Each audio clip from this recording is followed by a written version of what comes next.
Halo teman-teman semua, hari ini saya mau menyampaikan materi mengenai kelanjutan dari bahasan sebelumnya ya, masih di seputar e-commerce. Nah, hari ini yang mau saya bahas adalah tipe atau jenis dari e-commerce itu sendiri. Jadi, ketika kalian nanti mau menentukan bisnis e-commerce apa yang mau dijalankan, nah tidak ada salahnya kalau kita sedikit belajar ya mengenai jenis-jenis dari e-commerce supaya kalian punya bayangan atau gambaran. Kalau saya jualan ini nanti caranya seperti apa ya. Terus marketnya bagaimana, klasifikasi produknya harus seperti apa juga. Nah, itu pun harus tahu dulu ya klasifikasi dari e-commerce supaya nanti kita punya gambaran sebelum mulai melangkah. Nah, di sini kalau kita lihat apa sih sebetulnya yang bisa kita jual ya. Yang bisa kita jual itu sebetulnya hanya dibagi menjadi 4 ya. Ada 4 jenis atau kelompok ya, atau tipe ya. Nah, yang pertama saya bahas dulu jenis dari produk yang bisa kita jual itu adalah jenisnya adalah digital. Contohnya adalah e-book ya, terus kursus online, terus ada SaaS ya. Bagi yang belum tahu SaaS itu apa, singkatnya adalah Service Software as a Service ya. Jadi contohnya seperti Gmail ya, terus Google Docs. Kita tinggal pakai, tidak perlu install, cukup bayar bulanan untuk berlangganan gitu ya. Nah, terus kelebihannya apa? Kelebihannya itu adalah kita tidak perlu punya yang namanya sistem inventory. Ya, karena ini kaitannya dengan barang digital tentu bentuknya ya virtual ya. Tidak ada stok. Nah, dan juga tidak perlu pengiriman. Ya, walaupun ada juga pengiriman dalam bentuk virtual sebetulnya, tapi secara fisik kita tidak perlu memilih jenis kurir atau menentukan nanti dikirimnya lewat apa. Ya. Nah, terus kerugiannya apa? Ya, atau sisi minusnya lah ya, saya sebut minusnya itu apa? Tentu kita perlu keahlian khusus ya. Ketika kalian nanti mau membuat e-book, ya tentu harus tahu dulu kalian mau bikin buku tentang apa ya.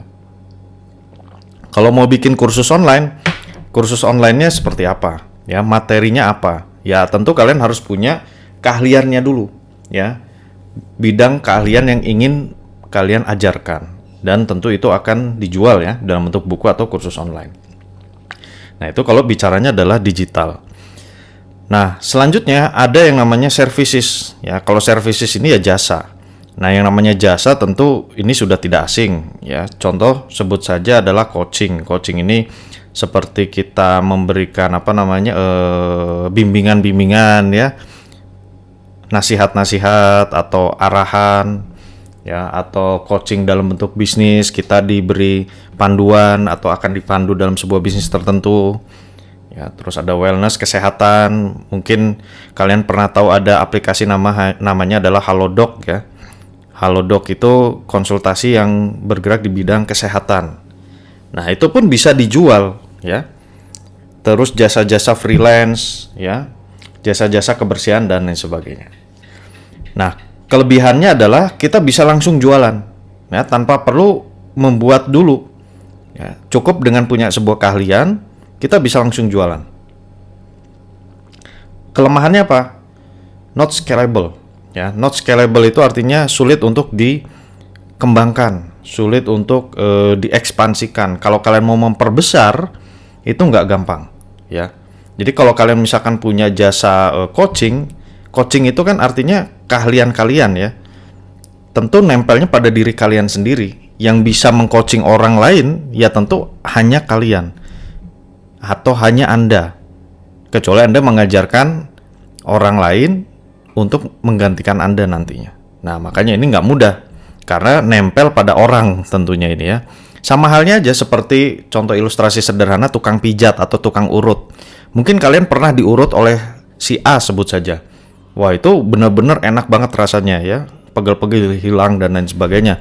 Tapi ketika ganti tukang urut lain, beda ya. Nah, tukang urut A ini gimana caranya supaya dia bisa mengekspansi? Kan nggak gampang. Ya, karena dia pun harus melatih orang lain supaya sama persis seperti dirinya. Nah, itulah kalau kita bergerak di bidang jasa contohnya ya. Ya walaupun kalau kita punya keahlian untuk mengembangkan bisnis bukan hal yang sulit juga ya, bukan hal yang tidak mungkin juga mengembangkan di bidang jasa. Ya, tapi effortnya jauh lebih besar lah gitu ya. Nah, terus yang ketiga adalah affiliate. Nah, kalau affiliate ini kaitannya tentu dengan maklar ya. Contohnya adalah affiliate marketing, iklan, selling traffic ya. Kelebihannya adalah profit based on volume. Jadi keuntungannya itu nanti bisa berkali-kali lipat berdasarkan jumlah penjualan. Ya. Nah, kelemahannya apa? Kelemahannya adalah ya marginnya sedikit, ya untungnya kecil banget.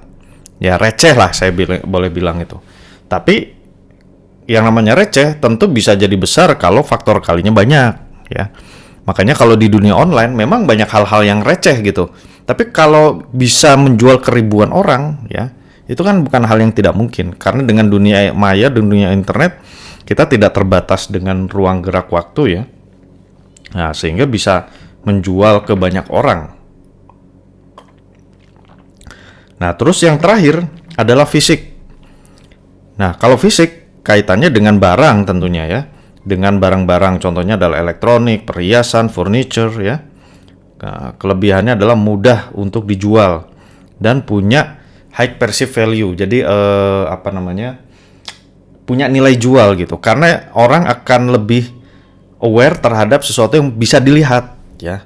Wah, saya beli jam tangan bagus. Ya kan kelihatan bentuknya ya dari desainnya, ukurannya, kemasannya ya. Mudah banget orang itu menilai bahwa oh ini jam tangan mahal. Ya. Nah, kalau bentuk digital nggak bisa diilustrasikan ya. Ada buku yang harganya ratusan ribu dengan buku yang harganya jutaan. Nah, ini kan susah membedakannya. Kecuali kalau kita lihat isinya. Tapi kalau kita lihat dari luar, nah tidak seperti dengan barang-barang fisik gitu. Nah, lalu fisikal ini kekurangannya apa atau kelemahannya apa? Ya, tentu kita harus memikirkan masalah shipping ya dan inventory. Shipping ya, pengiriman, terus inventory ya kita harus memikirkan bagaimana cara menyimpannya dan seterusnya dan seterusnya.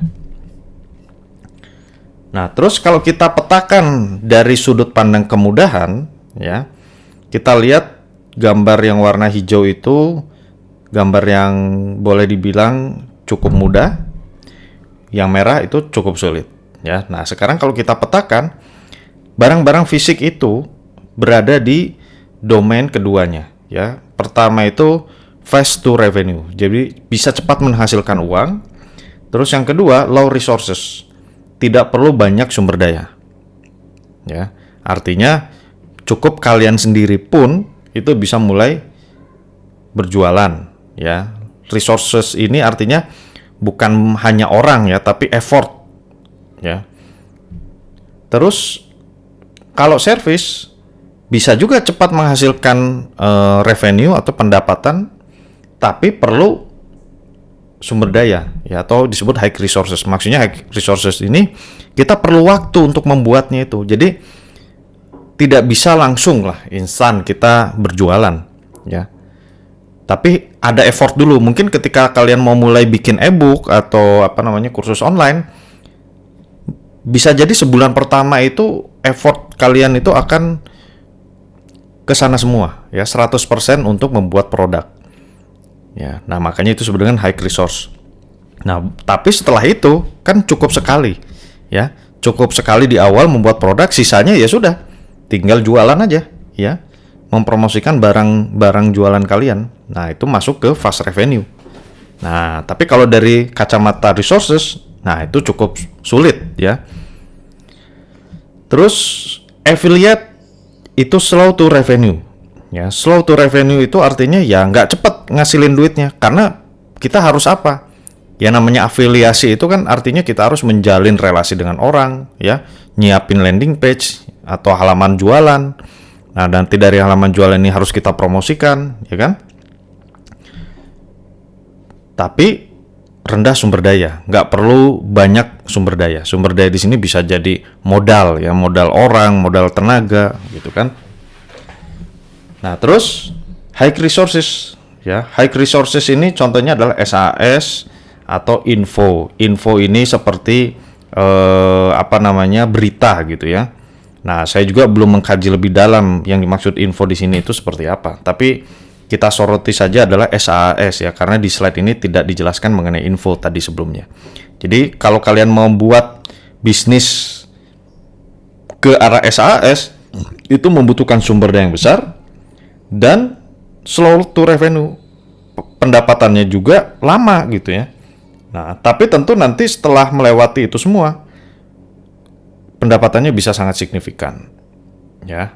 Nah, itu gambaran singkat. Terus dari sisi potensial pendapatan, kira-kira yang mendapatkan keuntungan paling besar yang mana? Nah, ini SAS ya. Kita bisa mendapatkan keuntungan berkali-kali lipat ketika jumlah customer kita sudah banyak ya. Ketika jumlah customer sudah banyak, kita bisa mendapatkan keuntungan berkali-kali lipat. Nah, terus low volume ya, low volume atau selling jasa ya, artinya kita tidak bisa menjual ke banyak orang. Bukan berarti tidak mungkin, tapi kalau dibandingkan dengan SAS kalah ya. Contoh seperti layanan yang gampang itu layanan game lah, berbayar ya. Mungkin pertama itu kalau kalian buat game, yang beli atau yang subscribe atau yang berlangganan cuma 50 orang. Tapi kan bisa puluhan orang, ratusan, ribuan, jutaan, ya bisa unlimited gitu maksudnya tuh. Ya. Tapi hanya cukup sekali bekerja. Nah, itu yang disebut dengan high volume. Nah, tapi kalau jasa, kalian misalkan bikin jasa pembuatan website, jasa reparasi komputer, ya itu akan sangat lama untuk bisa mendapatkan 10.000 customer ya. Kecuali kalian memang perusahaan besar. Nah, itu maksudnya. Terus kalau dari sisi harga ya, low price yang harganya cukup rendah itu barang-barang fisik dan afiliasi. Ya, jadi kalau dibandingkan dengan SAS itu harganya jauh lebih murah. Ya, barang-barang fisik itu tentu kita tidak bisa mengontrol harga terlalu tinggi ya, karena biasanya yang namanya barang fisik itu kan sudah umum ya, orang gampang membanding-bandingkan. Nah, ini contoh dari produk digital ya. Kursus atau e-book atau sebenarnya info produk. Jadi kita bisa saja hanya sekedar membuat produk ya. Produknya itu bentuknya apa? Ya e-book aja. Ya, e-book yang bisa mengajarkan kepada seseorang. Contoh bagaimana cara mengatur waktu yang baik ya kan. Hanya dari e-book itu kita memberikan tips and trick, cukup sediakan luangkan waktu untuk membuat produknya ya. Terus siapkan halaman website yang sederhana, udah beres, tinggal marketingkan. Nah, itu contohnya ya. No inventory, no shipping, high margin ya. Tapi kelemahannya adalah membutuhkan expertise ya. Membutuhkan keahlian. Terus mudah diduplikat, mudah dicuri orang, lambat untuk mendapatkan penghasilan ya. Oke. Terus ini tadi ya, digital produk, kursus dan e-book. Ya, kursus online atau e-book. Terus digital produk dalam bentuk software. Nah, software banyak sekarang ya. Dalam bentuk software, kalian jualan software misalkan di sini. No inventory sama juga ya. Nah, kelemahannya untuk bentuk software itu butuh banyak resources ya. Butuh banyak resources, artinya sumber daya, ya programmer lah sebut saja gitu ya. Terus lambat juga mendapatkan revenue. Nah, jadi kalau kita mau buat aplikasi portal job online seperti ini misalkan ya, bisa saja. Ya, tapi itu tadi konsekuensinya adalah resource intensif ya, dan tidak bisa cepat kita mendapatkan keuntungan di awal. Nah, itu tadi digital ya. Nah, ini digital, terus jasa ya. Nah, services. Ini contohnya dari Ami Coach ya. Jadi dia menawarkan jasa coaching ya. Coaching itu pendampingan lah ya. Jadi kalian bisa didampingi misalkan dalam hal apa? Oh, saya pengen pola hidup sehat itu seperti apa? Nah, itu bisa di-coaching. Cara makannya, ya olahraganya. Nah, mungkin setiap hari kita akan dikasih nasihat-nasihat, ya tips and trick. Coaching itu biasanya lebih ke one to one ya, orang per orang. Nah, ini bisa langsung jualan. Dan kita bisa mengontrol harga. Harganya itu blank ya, tidak ada standar harga. Kalian bisa tetapkan harga suka-suka kalian. Nah, kelemahannya adalah less scalable. Ya, jadi susah untuk duplikasi. Ya, jadi hanya kalian saja yang bisa membuatnya itu. Ya. Dan tentu resource intensif. Kalian harus betul-betul melayani orang per orang tentunya ya. Nah, ini pun tidak mudah. Nah, terus services ya. Ada namanya freelancing atau agency. Nah, jadi ada layanan-layanan agensi atau freelancing, misalkan freelance seperti JobsDB, ya kan, freelancer.com. Nah, dia memberikan layanan dalam bentuk jasa tentunya ya, jasa untuk membuatkan aplikasi, ya, jasa untuk membuatkan website dan seterusnya. Nah, terus ini ada contohnya adalah affiliate, ya. Di affiliate ini kita itu sebetulnya tugasnya hanya menjualkan produk orang lain. Ya, produknya sudah ada, tinggal kita jualkan. Nah, dari produk yang dijual itu biasanya kita akan dikasih komisi. Ya, contohnya di Amazon. Di Amazon.com itu ada program sebagai affiliate. Jadi kalau kalian coba daftar, kalian nanti jadi seorang affiliate, nanti kalian diberikan dashboard, ya, tinggal nanti produk mana yang sekiranya mau kalian jual. Nah, dari sana kalian nanti hanya diberi link, ya. Ada sebuah link, contoh sebut saja amazon.com/ misalkan nama produknya itu adalah men's health gitu ya. Kesehatan pria lah misalkan, untuk misalkan memperbagus bentuk tubuh gitu ya. Nah, nanti dari sana ada parameter misalkan ref sama dengan very.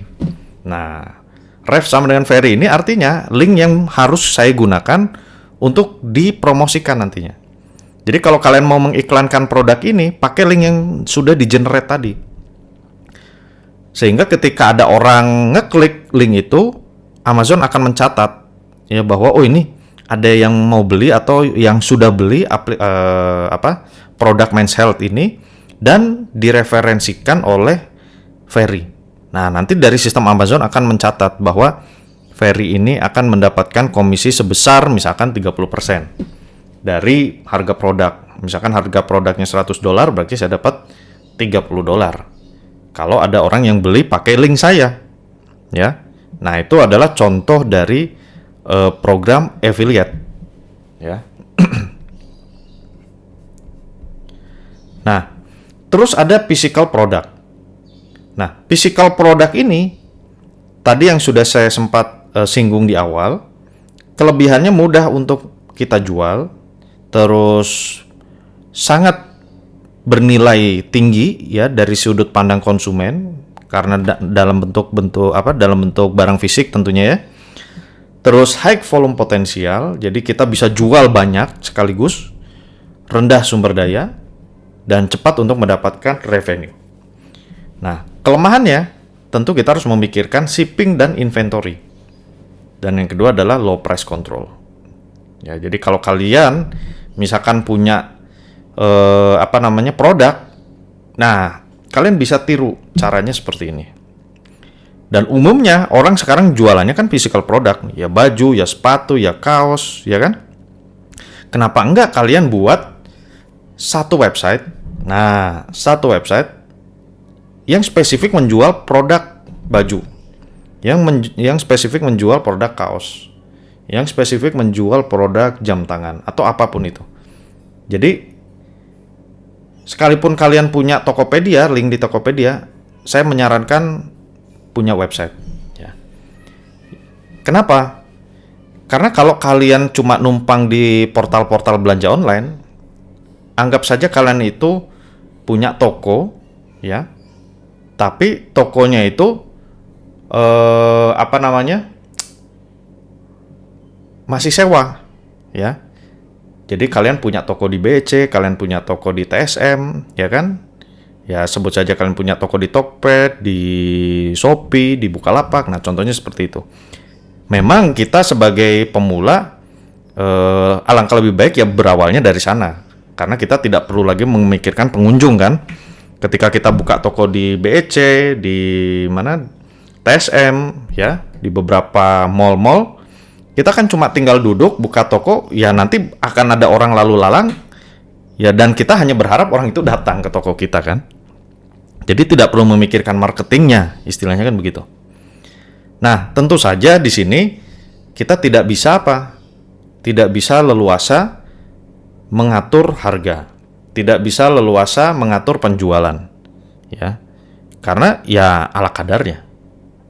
Nah, beda halnya kalau kalian punya toko di pinggir jalan, misalkan punya toko sendiri, punya bangunan sendiri, punya ruko sendiri, itu orang akan jauh lebih, istilahnya lebih apa ya, lebih trust, ya, jauh lebih bergengsi, ya. Ya sebut saja kalau kalian misalkan punya toko handphone A di BC. Beda lagi dengan toko handphone B, dia punya di BC dan dia punya toko di pinggir jalan. Ya. Otomatis kalau punya toko di pinggir jalan, kita bisa suka-suka mau cari tempat yang ramai lalu kita buka toko di situ.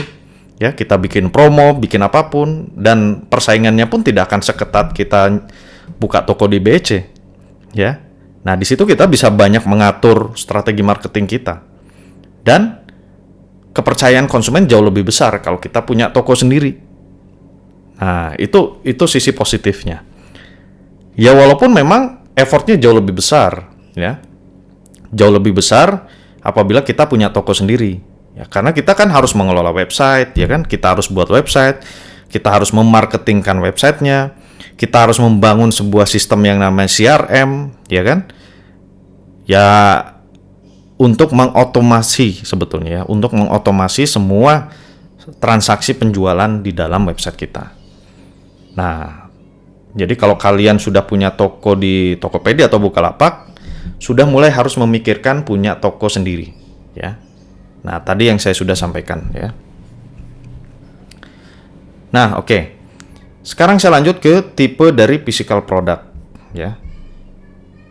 Jadi saya tidak bahas tipe dari services, ya, tidak bahas dari Amazon, terus dari digital. Tapi di sini yang langsung saya bahas itu adalah dari bentuk fisik. Nah, kenapa? Karena lebih cepat, lebih mudah, dan umumnya kita kan banyak bergerak di bidang ini, ya, barang-barang fisik. Nah, tipe dari physical product itu kita bisa bedakan menjadi 3. Ya, buying behavior itu artinya pola pengguna, ya. Pola pembeli. Pertama adalah convenience, kedua shopping, ketiga specialty. Nah, kita bahas dulu yang convenience. Convenience ini artinya barang-barang yang biasa dibeli, ya. Frequent purchase. Terus little effort, ya. Jadi rendah effort. Terus sangat rendah juga low customer involvement. Jadi daya terima disebutnya apa ya bahasa Indonesia daya terima itu ya. Nanti saya cari contoh bahasa lainnya ya. Terus dari harga sangat rendah ya. Dari cara promosinya mass. Mass itu maksudnya bisa ke banyak orang gitu ya. Nah, contohnya apa? Ya contohnya pasta gigi ya. Terus majalah, deterjen laundry. Nah, pokoknya barang-barang kebutuhan pokok. Nah, itu ya. Jadi kalau kalian punya produk yang bergerak di barang-barang kebutuhan pokok, ya tentu kita tidak bisa bersaing ya. Maksudnya harga itu kan pasti standar ya, pasaran. Nah, dan tentu harganya pun ya harus rendah supaya orang mau beli. Ngapain kita beli mahal-mahal sepatu yang harganya 100.000 mereknya sama, ya kan? Tapi orang sebelah atau toko sebelah harganya lebih murah 95.000. Ya sama-sama sepatu misalkan ya, sepatu untuk sekolah. Nah, contohnya seperti itu. Atau misalkan pasta gigi, ya namanya pasta gigi harganya kan standar. Kita nggak bisa naikin harga seenaknya juga, menurunkan seenaknya juga. Nah, itu kaitannya dengan barang-barang yang convenience. Nah, yang kedua, kalau jenis barangnya adalah shopping, ya, mungkin tidak sebanyak atau sesering dibeli orang, ya, less frequent purchase.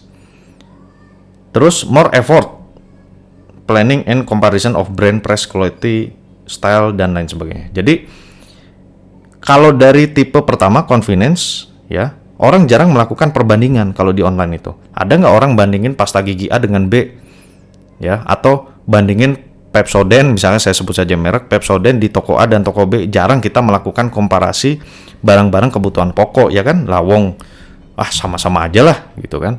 Nah, tapi kalau kaitannya dengan jenis shopping, ya, tentu orang banyak membanding-bandingkan. Ya, sebut saja jam tangan lah, ya, atau handphone. Orang akan sering membandingkan handphone. Sebelum beli itu dia pasti akan melakukan yang namanya survei dulu, ya, rencana dulu, membandingkan merek, harga, ya. Dan kalau kita mau jual, harganya bisa jauh lebih mahal.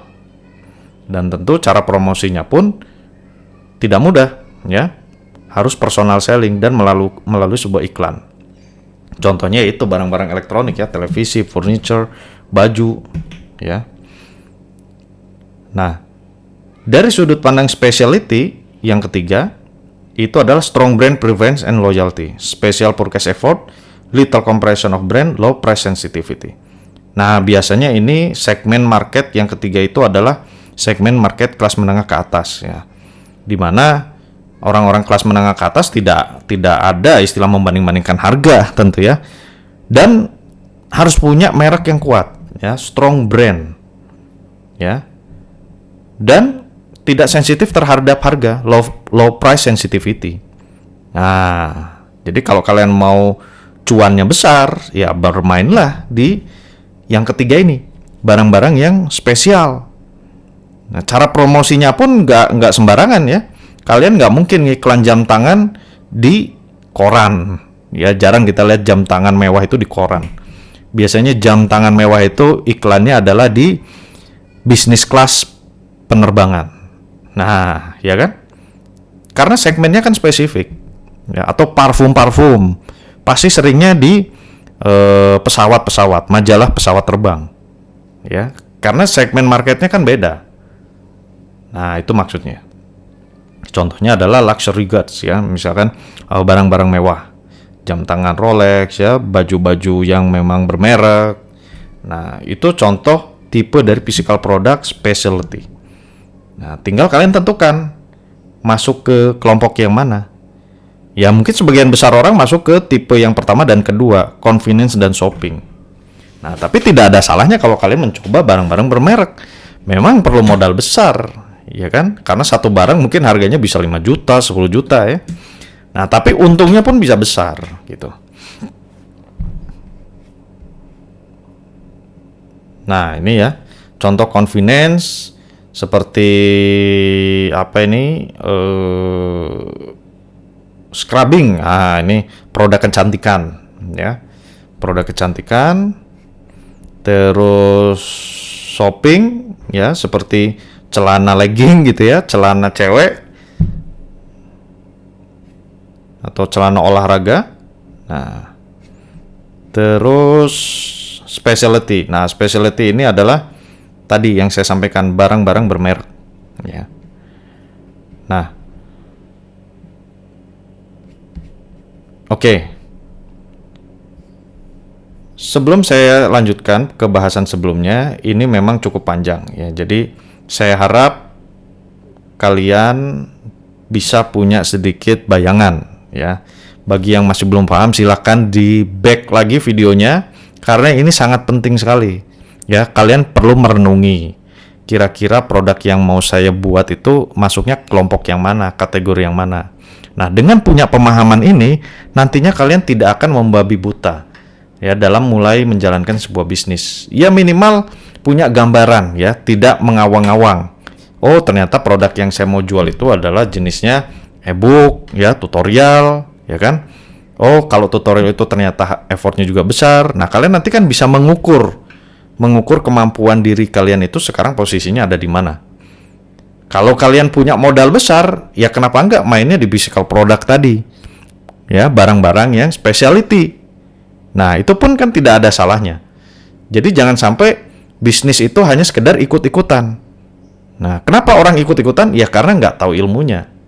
Ya, atau nggak punya bayangan, nggak punya gambaran, nggak punya wawasan. Nah, harapan saya setelah mendengarkan video ini, kalian punya sedikit wawasan. Oh, saya mau main di sini dengan plus minusnya ini. Nah, harapannya adalah seperti itu. Oke, saya mau memberikan tugas ya di akhir video ini adalah silahkan tentukan jenis bisnis e-commerce apa yang mau kalian buat ya. Tuliskan uraian dalam bentuk narasi singkat ya dalam selembar halaman di Word, silakan diketik. Nanti setelah itu diupload ya. Supaya kalian punya wawasan ya, dan saya memberikan kalian sedikit waktu untuk berhayal ya. Berhayal atau berhayal ya, punya mimpi sebuah bisnis yang seperti apa ya. Oke, baik, terima kasih. Saya cukupkan dulu video saya kali ini. Assalamualaikum warahmatullahi wabarakatuh.